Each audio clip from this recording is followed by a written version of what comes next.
Junior. Parle. Hein? C'est ça. Parle. C'est ça, applaudissons pour le frère.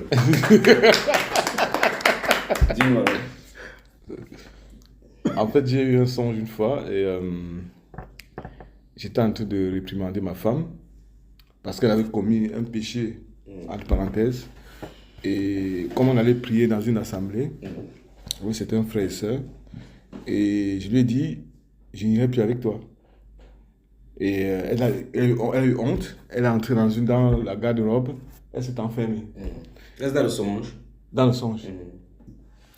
Et après, j'ai monté l'escalier pour aller au salon au-dessus. Et je vois un être qui apparaît. Et un deuxième être.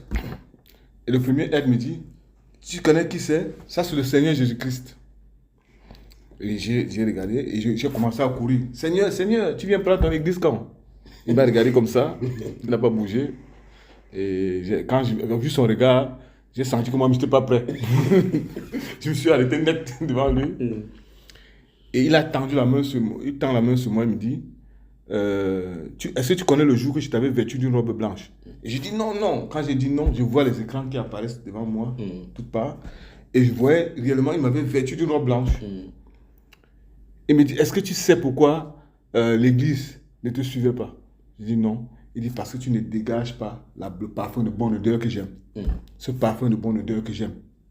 C'est ça que tu n'attirais pas les chrétiens. Et puis, quand il m'a dit ça directement, j'ai vu ma femme apparaître près de lui. Et il avait vêtu ma femme d'une longue robe blanche. Il me dit, c'est moi qui habille mon église.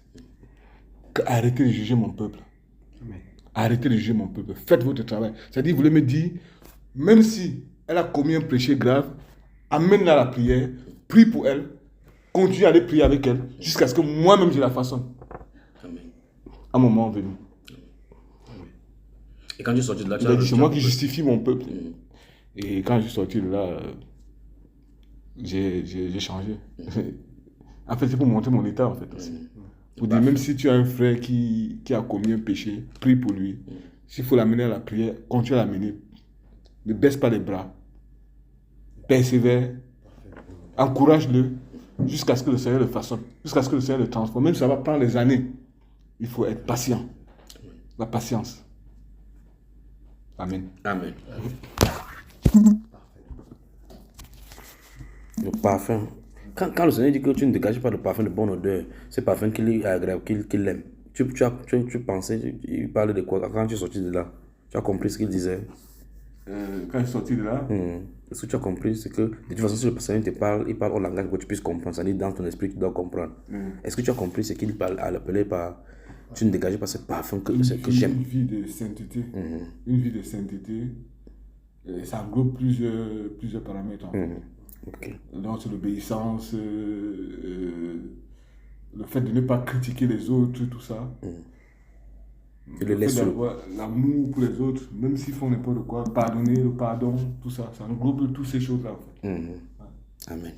Que le Seigneur te bénisse, mon frère. Amen.